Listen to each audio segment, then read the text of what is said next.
Financial markets పై పట్టు సాధించాలనుకునే వాళ్ళు Revanth conduct చేసే వెబినార్ కోసం ఈ నెంబర్ కి కాల్ చేయండి. సుమన్ టీవీ ప్రేక్షకులు నమస్కారం. నేను మీ Revanth Chalamala, certified wealth manager. So ఈరోజు ఒక కొత్త ఇంట్రెస్టింగ్ ఎపిసోడ్ తోటి రాబోతున్నాం. ఒక ఇద్దరు ఫైనాన్స్ ప్రొఫెషనల్స్ మీకు కావాల్సిన సబ్జెక్ట్ మీద డిస్కస్ చేసుకోవాలనుకుంటున్నాం.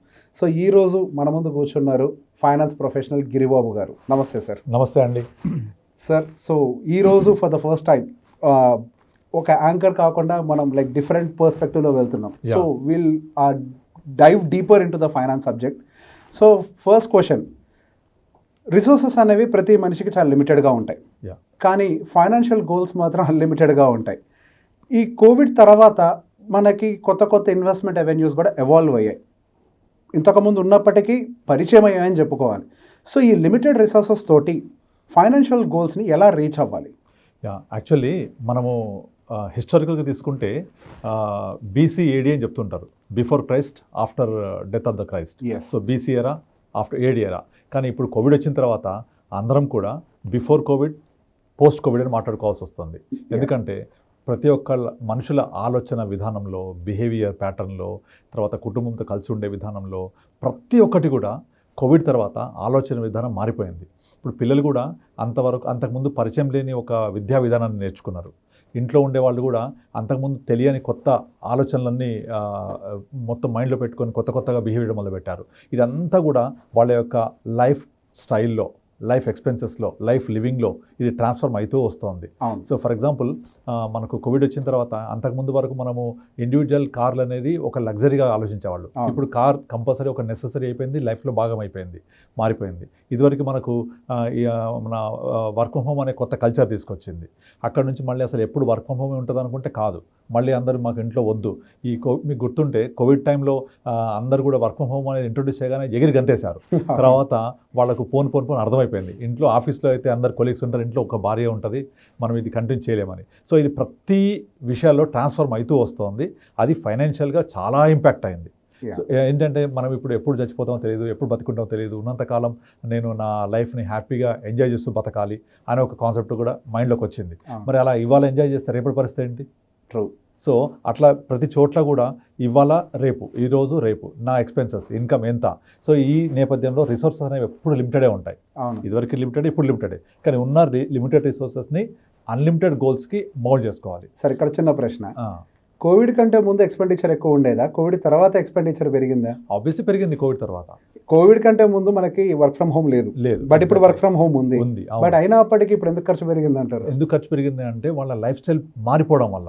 ఇప్పుడు ఇదివరకు నేను ఆఫీస్కి వెళ్ళాలి అంటే పబ్లిక్ ట్రాన్స్పోర్ట్లో వెళ్ళేవాడిని, ఇప్పుడు కాదు పబ్లిక్ ట్రాన్స్పోర్ట్. నేను ఒక కార్ కావాలి, నాకు ఫ్యామిలీతో తిరగాలి, వెకేషన్కి వెళ్ళాలి. ఇలాంటివన్నీ లైఫ్ స్టైల్ ఎక్స్పెన్సెస్. మనకు రెండు ఉంటాయి, ధరలు, ఖర్చులు. ధరలు పెరిగాయా, ఖర్చులు పెరిగాయా? ఖర్చులు పెరిగాయి. కానీ ధరలు మాత్రం దాని పాటికి అవి పెరుగుతూనే ఉంటాయి, ఇన్ఫ్లేషన్ లాగా. అంటే 5%, 6%. బట్ ఖర్చులు కొన్నో రెట్లు పెరిగాయి. సో ఇంతకుముందు మనం చదివినప్పుడు స్కూల్స్లో నాది KG to PG వరకు 10,000 ఖర్చు కాలేదు. Today I'm paying more than 2 lakhs for my 2 kids. So ఇది ఏంటి పెరిగింది? ఖర్చుల ధరల ఖర్చు. సో ఆ ఖర్చులు అనేవి అలా పెరుగుతూ ఉంటే మనకున్న రిసోర్సెస్ మాత్రం మల్టిప్లోడ్ అవ్వట్లేదు. సో మనం నార్మల్గా చెప్తుంటాం కదా, 1, 2, 3, 4 లెక్కనేమో మన ఇన్కమ్ పెరుగుతుంది, బట్ ఖర్చులేమో 2, 4, 8, 16 అలా పెరుగుతున్నాయి. సో వేరియేషన్ బాగా వస్తుంది. దీన్ని మనము ఎదుర్కోవాలి అంటే ఒకటి ప్లానింగ్ ఉండాలి. సింపుల్. మనం చాలాసార్లు చెప్తూ ఉంటాం అది. ఆ ప్లానింగ్ లేకపోతే we will fail to plan. Definitely. So planning ఉంటే will be planning to success. So ఆ ప్లానింగ్ చేసుకుంటూ వెళ్ళి మనకున్న రిసోర్సెస్ని మనం ఎలా సేవ్ చేసుకోవాలి, ఎక్కడ ఇన్వెస్ట్ చేయాలి, నేను నెక్స్ట్ ఫ్యూచర్ నా గోల్ ఏంటి, ఎడ్యుకేషన్ పిల్లలకి ఎలా ప్లాన్ చేసుకోవాలి, నా రిటైర్మెంట్ ప్లానింగ్ ఏంటి. Recently we conducted survey. So ప్రతి ఒక్కళ్ళు కూడా ఆ సర్వేలో మీ గోల్స్ ఏంటి అని అడిగితే ఫస్ట్ చెప్పేది పిల్లల ఎడ్యుకేషన్, పిల్లల మ్యారేజ్, వెకేషన్ తప్ప రిటైర్మెంట్కి ఇంపార్టెన్స్ ఇచ్చిన వాళ్ళు కనీసం ఒక 20% కూడా లేరు. But as the age increases above 40, 45, 50 వాళ్ళకి అర్థమవుతుంది. సో అర్థమైనప్పుడు వాళ్ళు నా రిటైర్మెంట్ పరిస్థితి ఏంటి, నేను ఏం చేయాలి, నా రిటైర్మెంట్ తర్వాత నేను ఎలా లీడ్ చేయాలి. ఎందుకంటే ఇప్పుడు ఈ కోవిడ్ తర్వాత ఇంకొక జరిగిన పరిణామం ఏంటి, రిటైర్మెంట్ ఏజ్ ఏమో తగ్గిపోయింది, మనిషి లైఫ్ స్పాన్ పెరిగింది because of improved health conditions, improved medical conditions. ఒకప్పుడు 60కి రిటైర్, 75కి డెత్, 15 years ఉండేది. ఇప్పుడు life span can be up to 80, but retirement by 50 అంటే 30 years. So 30 years is not a small span. So almost మీ కెరియర్లోనే one of the biggest life span అనుకోవచ్చు. ఇక్కడ చిన్న ప్రశ్న సార్, ఈ రిటైర్మెంట్ ప్లానింగ్ విషయంలో ఎందుకు అశ్రద్ధ చేస్తున్నారు? దీన్ని మనము తెలీదు అనకూడదు. ఇన్ఫాక్ట్ అందరికీ తెలిసినప్పటికీ అశ్రద్ధ నేను అంటాను. ఎందుకంటే వాళ్ళకు ఇవాల్టి ప్రయారిటీ ఇంపార్టెంట్. ఈ రోజు నేను ఎలా ఉన్నాను, ఈ రోజు ఏంటి, ఇదే ఇంపార్టెంట్. నేను ఇంతకుముందు ఒక 1 hour బ్యాక్ నాకు ఒక కాల్ వచ్చింది. సో ఆమె పోర్ట్ఫోలియోలో ఒక 10 lakhs మనీ ఉంది. నా జాబ్ లేదు, ఇప్పుడు ఐఎమ్ స్విచ్చింగ్ జాబ్, నాకు డబ్బులు అర్జెంట్ కావాలి. నేను ఆమె మంచి శాలరీ ఉండే, యాక్చువల్గా నేను ఎన్నోసార్లు చెప్తుండేవాడిని, ఇంత మంచి శాలరీ ఉంది, కొంచెం ఎక్కువ సేవ్ చేయండి, మీకు ఫ్యూచర్లో ఉపయోగపడుతుందని. ఆమె మీరు చెప్పింది కరెక్టేనండి, కాకపోతే నాకు అప్పుడు సరిపోలేదు. ఇవాళ జాబే లేదు కదా, అసలు ఇన్కమే లేదు కదా, రేపు జాబ్ స్విచ్ అవుతుంది, వస్తుందా జాబ్, పరిస్థితి ఎలా ఉంది తెలియదు. సో ఉన్నాయి 9 లక్షలే, ఆమెకు 90 లక్షలు కనబడుతున్నాయి. నాకు 5 లక్షలు కావాలి, 10 లక్షలు కావాలి, 6 లక్షలు కావాలి, తీసేసుకుంటాను. తర్వాత పరిస్థితి ఏంటి? జాబ్ ఉన్న రోజేమో రిసోర్స్ ఇన్కమ్ తక్కువ ఉంది, సేవ్ చేయలేకపోయింది. ఈ రోజు zero income because no job. రేపటి పరిస్థితి ఏంటి? ఇన్కమ్ లేకపోయినా ఎక్స్పెన్స్ ఆగవు కదా, ఖర్చులు తెలియదు, పాపం ఇన్కమ్ లేదు అని చెప్పేసి అవి దాని పాటికలు వస్తూనే ఉంటుంది. సో మనం ఎలా బిహేవ్ చేయాలి అనేది ఇంపార్టెంట్. కనుక ఎట్టి పరిస్థితుల్లో లిమిటెడ్ రిసోర్సెస్ని అన్లిమిటెడ్ గోల్స్ కోసం డెఫినెట్లీ వాడుకోవాల్సిందే. ఒకవేళ అన్లిమిటెడ్ గోల్స్ సరిపోతే కట్ యువర్ గోల్స్, దాన్ని కట్ చేసి దాన్ని ఎంతవరకు రిసోర్సెస్ నేను యూజ్ చేసుకోవాలి అలా ప్లాన్ చేయాల్సిందే తప్ప ఎట్టి పరిస్థితుల్లో నేను నాకున్న లిమిటెడ్ రిసోర్స్ని అన్లిమిటెడ్ గోల్స్కి యూజ్ చేయాలని కింద మీద అయిపోయి అప్పులు చేసి చాలా దారుణంగా వాళ్ళ ఫైనాన్షియల్స్ని డిస్టర్బ్ చేసుకుంటూ ఉంటారు. అస్సలు చేయకూడదు అట్లా. సో డెఫినెట్లీ ప్లాన్ చేయవలసిందే. దానికోసం మనకు చాలా ఇన్స్ట్రుమెంట్స్ ఉన్నాయి. ఇప్పుడు కొత్త ఇన్వెస్ట్మెంట్స్ వచ్చాయి, like stock market evolving as a very good investment opportunity. దాంట్లో స్పెక్యులేషన్ చేసి డబ్బులు పోగొట్టుకునే బదులు ఇన్వెస్ట్ చేయండి. Mutual funds is the best investment opportunity. దాంట్లో ఇన్వెస్ట్ చేసుకొని మల్టీఫోల్డ్ రిటర్న్స్ పొందొచ్చు over a period of time.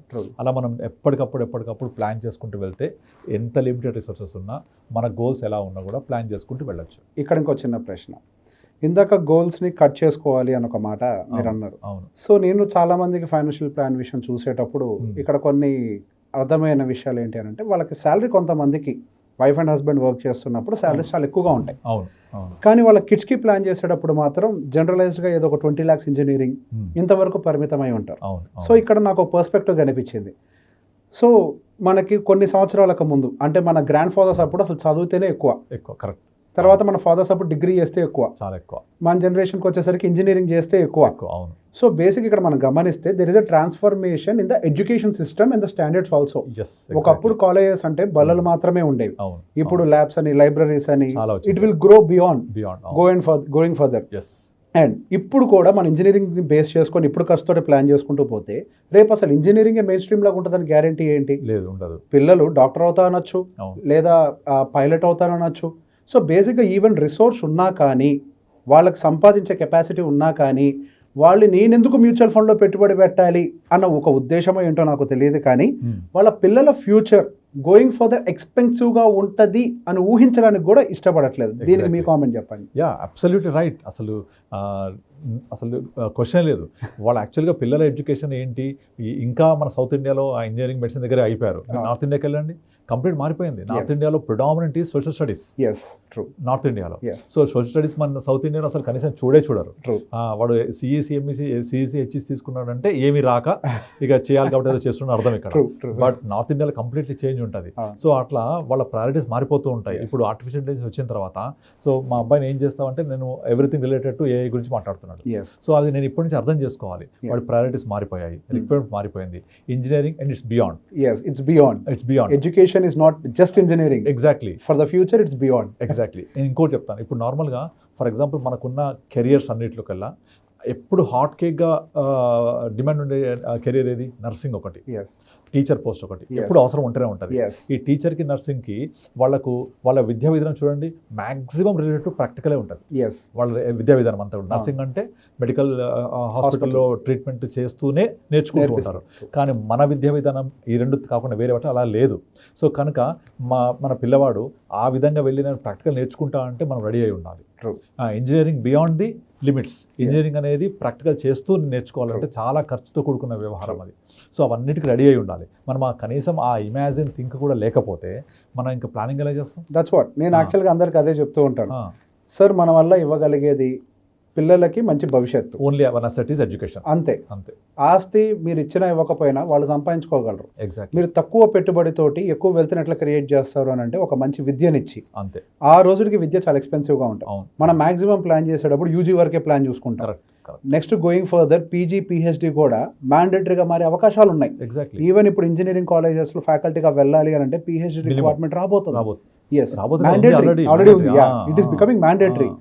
Just PG చేస్తే ల్యాబ్ అసిస్టెంట్ అవుతాం, అంతే. జస్ట్ బీటెక్ చేస్తే అసలు ఇంజనీరింగ్ కాలేజ్ గేట్స్ లో ఓపెన్ కూడా కావు మనకి. ఎగ్జాక్ట్లీ. సో గోయింగ్ ఫర్దర్ మనం ఎక్కడి వరకు ప్లాన్ చేయాలి? ఇఫ్ పాసిబుల్ పీజీ ఇంకా పిహెచ్డి వరకు ప్లాన్ చేసుకోవాలి. సో నేను గమనించిన ఈ ప్యాటర్న్ లో యాజ్ యూ సెడ్ లైక్ మనం నెక్స్ట్ అప్కమింగ్ ఏదైతే ఆ ఎడ్యుకేషన్ రిఫార్మ్స్ రాబోతున్నాయో వాటికి అనుకూలంగా ప్లానింగ్ చేసుకోవాలి. ఎగ్జాక్ట్లీ. అండ్ ఈ క్యాలిక్యులేషన్ లో కూడా సార్ చాలా మంది గమనించినప్పుడు 8% తో క్యాలిక్యులేట్ చేస్తూ ఉంటారు. స్టాండర్డ్ గా 6%, 7%, 8% ఇన్ఫ్లేషన్ అంటే. సో ఎడ్యుకేషన్ కి ఎంత ఇన్ఫ్లేషన్ యాడ్ చేసి క్యాలిక్యులేట్ చేస్తే బెటర్ అంటారు మీరు? అసలు ఇన్ఫ్లేషన్ కి క్యాల్కులేషన్ చేయడానికి క్యాల్కులేటర్ పరిగిపోతాయి, అలా పెరిగిపోయింది. ఎందుకు ఎగ్జాంపుల్ చెప్తా. నేను చదువుకున్నప్పుడు నా అప్ టు ఇంటర్మీడియట్ వరకు 100 రూపాయలు ఖర్చు అవ్వలేదు. పీజీ అయిపోయిన తర్వాత కూడా నాకు మాక్సిమం ఒక 5,000 ఖర్చు అవ్వలేదు. Today 5,000 has no role to play, paying in lakhs. ఎంత పర్సెంటేజ్ సార్ చెప్పండి ఇన్ఫ్లేషన్? ఎంత పర్సెంటేజ్ వేసినా అది క్యాల్కులేటర్ పలిగిపోతూనే ఉంటాయి. అసలు క్వశ్చన్ లేదు. ఇప్పుడు మా ఫాదర్స్కి అసలు ఫీజే లేదు, వాడిని బలవంతంగా బడి తీసుకుపోయేవాళ్ళు. అవునా? అది అయిపోయాక మనము స్కూల్కి వెళ్ళినా కూడా మనకు పెద్ద ఫీజు ఉండేది కాదు. మాక్సిమం 50 రూపాయలు, 100 రూపాయలు అంతే సంవత్సరానికి. అది కూడా అసలు ఇన్ఫ్లేషన్ అనే నెంబర్కి అందనిది సబ్జెక్ట్ ఇది. అయితే ఇక్కడ ఇంకొక పాయింట్ చెప్తాను. మీరు గమనిస్తే చాలా మంది ప్లాట్స్ కొంటుంటారు కదా, వాళ్ళు ఏం చెప్తారు? ఈ ప్లాట్ ఎందుకు కొంటాం అంటే మా అబ్బాయి ఎడ్యుకేషన్ కోసం, లేదా మా అబ్బాయి ఉన్నత విద్య కోసం, పై చదువుల కోసం, విదేశాల కోసం చెప్తాడు. కానీ ఎంతమందికి నిజంగా ఆ ప్లాట్ ఉపయోగపడుతుంది? ఎంతమంది ఆ ప్లాట్ని అమ్మి పంపించారు లెక్కేసుకోండి, చెక్ చేసుకోండి. ఎవరు చేయరు. ఎందుకంటే ప్లాట్ కొనగానే ఒక అటాచ్మెంట్ వచ్చేస్తుంది. అటాచ్మెంట్ తోటి ఫస్ట్ అమ్మరు, పిల్లలు అమ్మనివ్వరు. అండ్ కొనేటప్పుడు మాత్రం ఉద్దేశం వాళ్ళ కోసం ఉంటుంది. బట్ ప్రాక్టికల్లీ ఎంతమంది దాన్ని యూజ్ చేసుకుంటున్నారు? పోనీ అమ్మాలి, నాకు ఎడ్యుకేషన్కి అవసరం వచ్చింది, అమ్మగలుగుతారా? ఇజ్ ఇట్ లిక్విడేటబుల్ చేయగలుగుతాం మనం? పోనీ మన ఒకళ్ళు నాకు ఎడ్యుకేషన్ కోసం కొంత కావాలి, ఇక్కడ ప్లాట్ వాల్యూ ఎక్కువ ఉండొచ్చు, తక్కువ ఉండొచ్చు, నాకు పార్సల్ కావాలి, వస్తుందా? ఇవన్నీ ఆలోచన చేయకుండా ముందే ఇట్లాంటి అన్ని యూస్ఫుల్ కానివి అంటే లైక్ లిక్విడిటీ ఉండాలి అనే ఒక మెయిన్ కాస్ట్ మర్చిపోతారు. మర్చిపోయి ఫిక్స్డ్స్లో పెట్టేస్తారు, పర్పస్కి యూజ్ అవ్వదు. సో అక్కడ యూజ్ అవ్వకపోవడం వల్ల మన పర్పస్ సర్వ్ అవ్వదు. మళ్ళీ వాడి ఎడ్యుకేషన్కి మనము బ్రేక్స్ వేసినట్టు అవుతుంది. సో మన ప్లానింగ్లో అది కూడా ఉండాలి. లిమిటెడ్ రిసోర్సెస్, అన్లిమిటెడ్ గోల్స్ ఉన్నప్పటికీ ఆ ఉన్న లిమిటెడ్ రిసోర్స్ని ప్రాపర్ వేలో ప్లాన్ చేసుకుంటాం. Right asset allocation. Exactly, right asset allocation చేసుకుంటే డెఫినెట్లీ మనం వాళ్ళకి ఇచ్చే పెద్ద అసెట్ ఇవ్వగలుగుతాం. ఇది అన్ని యాంగిల్స్ జరుగుతూనే ఉంటుంది. ఇది సో క్లోజింగ్ కింద ఇందాక ఫస్ట్ క్వశ్చన్కి 1 సింగిల్ లైన్లో ఆన్సర్ చెప్పేసేయండి. As a closing, limited resources, what will be the right tool for our future goals? Of course financial assets, mutual funds, liquidity ఉంటుంది. సో మనకు కావాల్సిన గోల్స్ అచీవ్ చేసుకోవచ్చు. ఈ ఇన్ఫ్లేషన్ని బీట్ చేయాలి అంటే the only possibility is mutual fund. Because mutual fund has a potential to grow beyond 12 to 15%.